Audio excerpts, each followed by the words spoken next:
Diplomatički dokumenti srednjovjekovne Bosne prvorazredni su izvori za proučavanje jezika toga doba. Najstariji srednjovjekovni pravni tekstovi, odnosno administrativno-poslovni tekstovi, nastajali između 12. i 15. stoljeća, eklatantno svjedoče o društveno-političkim odnosima i prilikama i životu tadašnje srednjovjekovne Bosne, s tim što je 15. stoljeće stoljeće procvata pravnih spomenika. Tih stoljeća nastajali su povelje, darovnice, trgovački ugovori, priznanice i testamenti, a što su pribilježili, odnosno zabilježili i napisali rafinirano i upečatljivo bosanski pisari ili dijaci. Odnosno, u tome srednjovjekovnom periodu uzbaštenili smo preko 100 originalnih dokumenata. Prvi među njima je Povelja Kulina Bana. To je prvi dokument koji je napisan na starobosanskom jeziku 29. avgusta 1189. godine i on eklatantno svjedoči o začetku pravne pismenosti u srednjovjekovnoj Bosni. A Povelja Kulina Bana je važan dokument na koji se uvijek vraćamo i poklanja mu se velika pažnja, zato što je to jedinstvena stilistička tvorevina i jedinstven je sadržaj. Takva je da će se na nju u kasnijim stoljećima ugledati mnogi drugi pisari i ona će biti uzor prema kojem će nastajati ostali administrativno-poslovni dokumenti koje sam malo prije nabrojala. Bosanski književni jezik diplomatičke građe predstavlja autohtonu indigenu kulturu srednjovjekovne Bosne. Prva povelja koja je nastala poslije Povelje Kulina Bana jeste povelja humskog kneza Andrije, a koja je nastala između 1214. i 1217. godine. Druga povelja je povelja Bana Matije Ninoslava, a koja je nastala u martu mjesecu 1240. godine. Potom imamo povelju kralja Tvrtka iz 1375. godine. Potom povelju kneza Pavla Radinovića Dubrovčanima iz 1397. godine. Zanimljivo je pismo bosanske kraljice Jelene Grube Dubrovniku od marta mjeseca 1399. godine.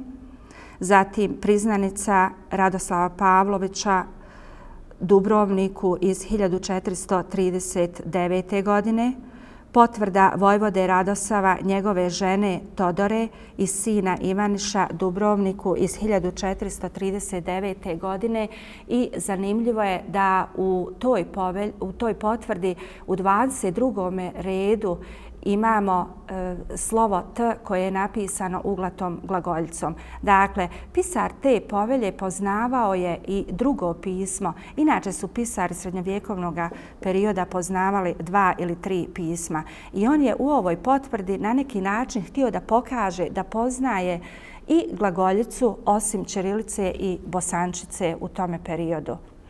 Inače, pisari su bili školovani i obrazovani. Vladar u to vrijeme nije morao biti obrazovan i školovan, ali pisari su bili u funkciji sekretara i oni jesu bili obrazovani. Sljedeća povelja koju je vrijedno spomenuti je napisana 23.11.1461. godine, a samo 2 dana kasnije, 25.11.1461. godine, kralj Tomašević će u istome danu napisati 4 povelje i odaslati ih Dubrovniku. I danas je rijetkost da jedan vladar, da je predsjednik ili predsjednik države napiše 4 zvanična dokumenta i pošalje drugoj državi, ali te 1461. godine to se i dogodilo. Malo je građe koja je uzbaštinjena, a nalazi se na području Bosne i Hercegovine. Imamo jednu darovnicu kralja Dabiše kćeri Stani iz 1395. godine i ona se nalazi u arhivu u Sarajevu. I imamo 2 povelje koje se nalaze u Zemaljskom muzeju u Sarajevu, odnosno darovnicu kralja Dabiše kćeri Stani iz 1395. godine i 2 povelje To je povelja kralja Tvrtka iz 1380. i povelja kralja Stjepana Tomaša sinovima Ivanca Jurčinića iz 1459. godine. A ostala građa nalazi se u Dubrovniku, Zagrebu, Beču, Londonu, Sankt Peterburgu i Budimpešti. Na početku sam spomenula povelju Kulina bana. Jedan primjerak se nalazi u Sankt Peterburgu, a dva sačuvana primjerka nalaze se u Dubrovačkom državnom arhivu.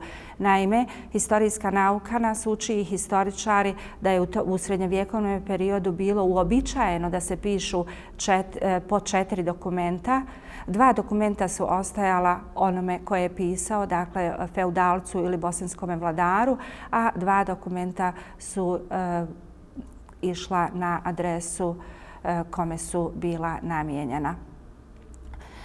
U tome vremenskom periodu, u periodu srednjovjekovne Bosne, mi smo uzbaštili preko 100 originalnih dokumenata koji su ostali sačuvani do današnjega dana. Neke sam malo prije nabrojala, ali je također ostalo sačuvano u Dubrovačkom državnom arhivu oko 270 prijepisa tih srednjovjekovnih dokumenata koji su historijski za nas iznimno važni za današnju Bosnu i Hercegovinu. U diplomatičkoj građi koja je nastajala od 12. do 15. stoljeća imamo 3 pisma, latinicu, ćirilicu i bosančicu, te imamo 3 jezika, latinski, staroslavenski i bosanski. Dakle, u tome srednjovjekovnom periodu, kad je u pitanju samo diplomatička građa, imamo tropismenost i trojezičnost zastupljenu koja je nama iznimno važna za historiju bosanskog jezika. Pa i danas u Bosni i Hercegovini imamo standardizirana 3 jezika, bosanski, hrvatski i srpski. Dakle, mi smo tu višejezičnost naslijedili iz ranijega perioda.